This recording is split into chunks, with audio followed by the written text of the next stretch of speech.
Rajasthan roadways के श्रमिक संगठनों के संयुक्त मोर्चे के सभी प्रदेश स्तर के नेतागण और प्रतिनिधि साथियों, यादव साहब ने जो हमारे संयुक्त मोर्चे की मांगे हैं, जो लड़ाई के चरण हैं, उनके बारे में काफी विस्तार से आपको बता दिया है।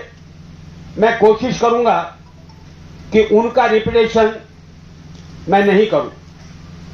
दोस्तों, मैं याद दिलाना चाहता हूं आपको कि ये जो संयुक्त मोर्चा है, जो हमारा प्रथम सेशन हुआ है, उसमें जो हमारे सेंट्रल ट्रेड यूनियन के नेतागण आए थे, जिनका वाकई हमसे बहुत ज्यादा एक्सपीरियंस है, उनका क्षेत्र भी बहुत व्यापक है, वो आप सबको कह के गए हैं इस बात के लिए, अगर राजस्थान में संघर्ष देखना है, संघर्ष को याद किया जाता है, वो संघर्ष केवल राजस्थान रोडवेज के संयुक्त मोर्चे के अंतर्गत संघर्ष हुआ है।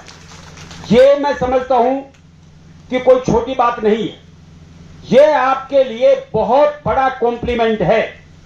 तो ये कॉम्प्लीमेंट हमारा बरकरार रहे, इसके लिए जरूरी है कि संयुक्त मोर्चे का जो आह्वान आपके सामने अभी आया है, उसको पहले से भी ज्यादा ताकत के साथ आंदोलन का हर चरण को हम उसी ताकत के साथ में सफल बनाएं। दोस्तों, मैं केवल याद दिलाना चाहता हूं, ये जो संयुक्त मोर्चा है, जिसका सम्मेलन आज यहां हो रहा है, ये संयुक्त मोर्चा पिछले 10 फरवरी 2014 से लगातार आज तक चल रहा है। लगभग 7.5 साल का लंबा पीरियड इस संयुक्त मोर्चे को चलते हुए हो गया है। और मुझे याद है कि पहले इसी हॉल में सम्मेलन हुआ और उस सम्मेलन की तारीख थी 27 मई 2014 और उसके बाद में यह सम्मेलन हो रहा है। सवाल ये, पिछली जो हमारी भाजपा की सरकार थी, आपको मालूम है 163 एमएलओ के भारी बहुमत से वो सत्ता पर काबिज हुए थे। 45 दिन भी उस सरकार को नहीं हुए थे। रोडवेज को बर्बाद करने के लिए जो 2 फैसले उन्होंने किए, हमारे बस अड्डे जितने भी राजस्थान रोडवेज के हैं, 85 बस स्टैंड, उनको बस अड्डा प्राधिकरण बना के उनको अधीन लेने का फैसला किया। और हमारे रोडवेज स्टैंड से बाद में फैसला किया लोक परिवहन सेवा की गाड़ियां भी हमारे बस स्टैंडों से चलेंगी। जितने हमारे राष्ट्रीयकृत मार्ग थे, केवल 12.64% थे उस वक्त, उन राष्ट्रीयकृत मार्गों को भी अराष्ट्रीयकृत कर दिया, आपको मालूम है। आपको यह भी याद होगा 4 अक्टूबर 2016 राजस्थान रोडवेज के इतिहास में ये एक बहुत बड़ा ऐतिहासिक दिन है, जिस दिन संयुक्त मोर्चे के आह्वान पर, संयुक्त मोर्चे की अगुवाई में राजस्थान रोडवेज के कर्मचारियों ने, विशेष रूप से जो जयपुर के हमारे साथी हैं, उन्होंने 4 अक्टूबर 2016 को लोक परिवहन सेवा की गाड़ियों को सिंधी कैंप में घुसने नहीं दिया। ये अपने आप में बहुत बड़ी कामयाबी थी। अगर वो आंदोलन हम हार गए होते, वो आंदोलन हार गए होते तो आपको ये सम्मेलन करने की जरूरत नहीं थी। आपकी रोडवेज का आज नामो निशान ही नहीं रहता, खत्म हो जाता। तो वो आपने बहुत बड़ी लड़ाई लड़ी है। दोस्तों, उसके बाद में 20 दिन की हड़ताल की आपने, यादव साहब ने जिक्र किया। सवाल ये, एक बात जो मैं कहना चाहता हूं, रोडवेज के मजदूरों का इतिहास है संघर्षों का। एक भी संघर्ष, कोई भी नेता, कोई भी कर्मचारी ऐसा बता नहीं सकता जिस संघर्ष का फैसला हड़ताल के नोटिस के बिना हुआ हो। या तो हड़ताल हुई है और या हड़ताल होने की तारीख से पहले ही कोई न कोई रास्ता निकला है। तो दोस्तों, ये हमको हमारे दिल और दिमाग में बैठाने की जरूरत है कि हड़ताल का फैसला करने के बिना हमारा कोई आंदोलन मजबूत हो नहीं सकता, हमको कोई सफलता नहीं मिल सकती। ये हमको इतिहास बताता है। दोस्तों, एक बात मैं आपको बहुत ही आपका ध्यान आकर्षित करना चाहता हूं इस बात के ऊपर। आज रोडवेज में केवल 12,000 कर्मचारी और 12,000 कर्मचारियों की स्थिति क्या है? 12,000 कर्मचारियों में से लगभग 8,000 कर्मचारी युवा हैं। केवल 4,000 कर्मचारी ऐसे हैं जिनकी नौकरी 20 साल और 20 साल से ज्यादा है। बाकी 8,000 लोग हैं और वो 8,000 लोगों की मुख्य डिमांड क्या है? उनकी मुख्य डिमांड है, आप रोजाना देखते होंगे, वो संयुक्त मोर्चे के नेताओं को भी किसी को नहीं बख्शते। यादव साहब के लिए तो कुछ ज्यादा ही लिखते हैं, और यहां तक लिखते हैं संयुक्त मोर्चे के जो नेता हैं उनको समझ ही नहीं है ये 21 सूत्री डिमांड चार्टर देने की जरूरत ही कहां है। केवल एक ही मांग होनी चाहिए रोडवेज, केवल एक मांग होनी चाहिए कि राजस्थान रोडवेज को राजस्थान सरकार अपने महकमे के रूप में समाहित कर ले, तो हमारी सारी समस्याओं का निराकरण हो जाएगा। मैं कहना यह चाहता हूं, इस पर चूंकि आप जो लोग बैठे हो, ये कोई साधारण सम्मेलन नहीं है। मुझे मालूम है कि यहां पर कौन लोग बैठे हैं। यहां पर सारे के सारे जो लोग हैं वो जिस पांचों संगठनों के हमारे नेता हैं, ब्रांचों के, प्रदेश के भी नेता हैं, क्षेत्र के भी नेता हैं, जो लोगों के बीच में रहते हैं, जो लोगों को समझा सकते हैं, जो आंदोलन बनाते हैं, जो आंदोलन को पीठ पर ले जाते हैं, ये वो लोग हैं। तो दोस्तों, उनको बताने की जरूरत है। कई चीज हमको खाली सुनने में बहुत अच्छी लगती है, ये बात सही है। अगर रोडवेज राजस्थान सरकार में समाहित हो जाए तो कम से कम जो हमारी मोटी समस्या है तनख्वाह और पेंशन की सेवानिवृत्त भुगतान की, उसका समाधान तो हो जाएगा निश्चित। लेकिन यह मुमकिन है क्या? मैं आपको कुछ चंद उदाहरण गिनाना चाहता हूं। कर्नाटक में बहुत दिन तक हड़ताल हुई खाली एक डिमांड के ऊपर। उस हड़ताल को क्रश कर दिया गया सरकार के द्वारा। बहुत से लोगों की नौकरियां चली गई, बहुत से लोगों के ट्रांसफर हो गए, बहुत लोगों के सस्पेंशन हो गए, वो डिमांड उनकी पूरी नहीं हुई। उसके बाद में आंध्रा में यह आंदोलन चला, और अभी पिछले दिनों महाराष्ट्र में तो बिना किसी यूनियन के, महाराष्ट्र की रोडवेज बहुत बड़ी रोडवेज है, बहुत बड़ी रोडवेज है, वहां 100% नेशनलाइजेशन है।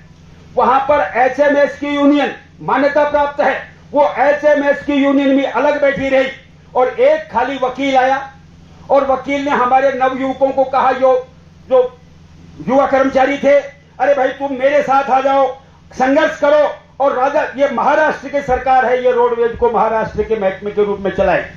संघर्ष हो गया, लगभग 50 दिन तक हड़ताल हो गई। कल्पना कीजिए, कोई यूनियन उसके पीछे नहीं थी, केवल अकेला एक वकील यूनियन में बैठे रहे, और हस्र क्या हुआ? हजारों लोगों की नौकरियां चली गई, हजारों लोगों के ट्रांसफर हो गए। मैं कहना चाहता हूं आपको, अपने दिमाग में रखिए, ये लड्डू आपको दूर से बहुत मीठा लगता है, लेकिन इसके चारों तरफ बहुत गहरा जहर लिपटा हुआ है, बहुत गहरा जहर लिपटा हुआ है। तो सवाल ये, अपने दिमाग से इन चीजों को निकालिए। ऐसा नहीं है संयुक्त मोर्चे ने ये डिमांड नहीं रखी है, और इस डिमांड रखने का मतलब क्या होगा? अगर आपने ये डिमांड रख दी तो कोई दूसरी डिमांड रख सकते हो क्या? नहीं रख सकते। सरकार कहेगी भाई आपने एक डिमांड रख दी, ठीक है, इस पर आप करिए जो भी कुछ करना है। तो मैं कहना चाहता हूं, इसको समझने की जरूरत है। इसमें एक तरीके से ये चीज जो है बड़ा मुश्किल है। अकेला रोडवेज है का?